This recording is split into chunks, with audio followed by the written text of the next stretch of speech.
अध्यक्ष महोदय, आदमपुर उपचुनाव से पहले मंडी आदमपुर बाईपास से बस स्टैंड रोड के निर्माण के लिए जब हमने एचएसवीपी के अधिकारियों से बात की तो हमें बताया गया था कि एचएसवीपी की कुछ सड़कें पीडब्ल्यूडी बीएनआर विभाग को दे रखी हैं, जिनमें मंडी आदमपुर बाईपास से बस स्टैंड चौक की सड़क, बीडीपीओ ऑफिस से हनुमान मंदिर की सड़क भी शामिल है।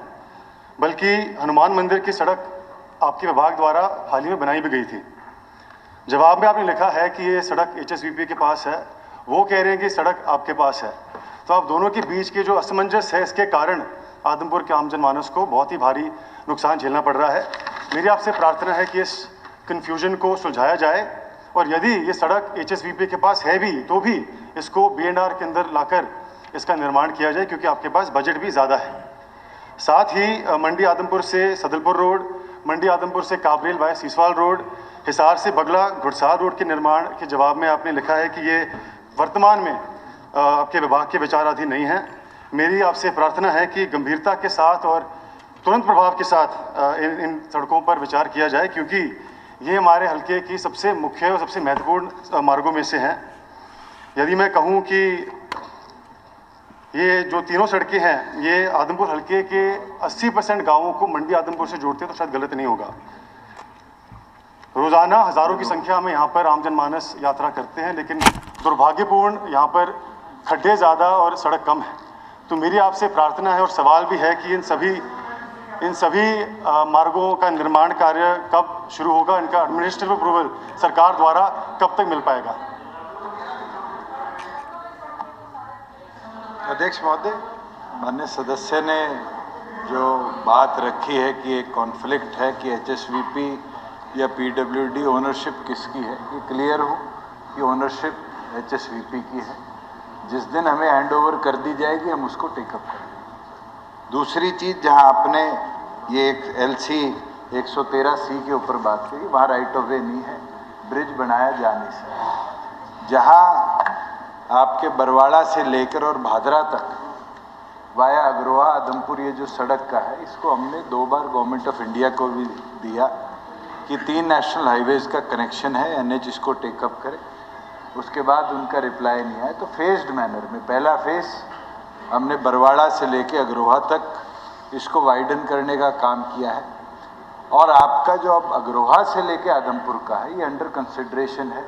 इसमें राइट ऑफ वे अगर हमारे पास पूरा रहेगा तो इसको भी आगे 4 लेन हम टेकअप करेंगे। जहाँ छोटे रस्तों की बातें हैं, ये रास्ते कई मार्केटिंग बोर्ड के भी हैं और कई पीडब्ल्यूडी हैं, और प्रत्येक रास्ता आज के दिन या तो डिफेक्ट लायबिलिटी पीरियड के अंदर है, और डिफेक्ट लायबिलिटी पीरियड के जो बाहर थे वो एमएलए प्रायोरिटी लिस्ट के अंदर 25 करोड़ रुपया हर विधायक की कॉन्स्टिट्यूंसी में हमने लगाया गया, जिसमें अधिकतम टेंडर्स जो हैं वो हरियाणा इंजीनियरिंग वर्क्स पोर्टल के माध्यम से फ्लोट हो चुके और मानसून के तुरंत बाद उन पे काम चला गया। प्रायोरिटी के हिसाब से अगर आप ये सोचें कि फंड्स बहुत ज़्यादा हैं, तो मैं माननीय सदस्य को बताना चाहूँगा, स्टेट का अपना एक डैशबोर्ड है।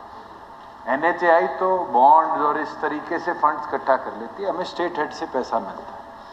और इस बार 3200 और 3400 करोड़ के बीच में रोड इंफ्रास्ट्रक्चर फंड्स था, जिसमें से 2400 करोड़ रुपया तो सिर्फ एमएलए 25 करोड़ प्रायोरिटी में हमने लगाया है।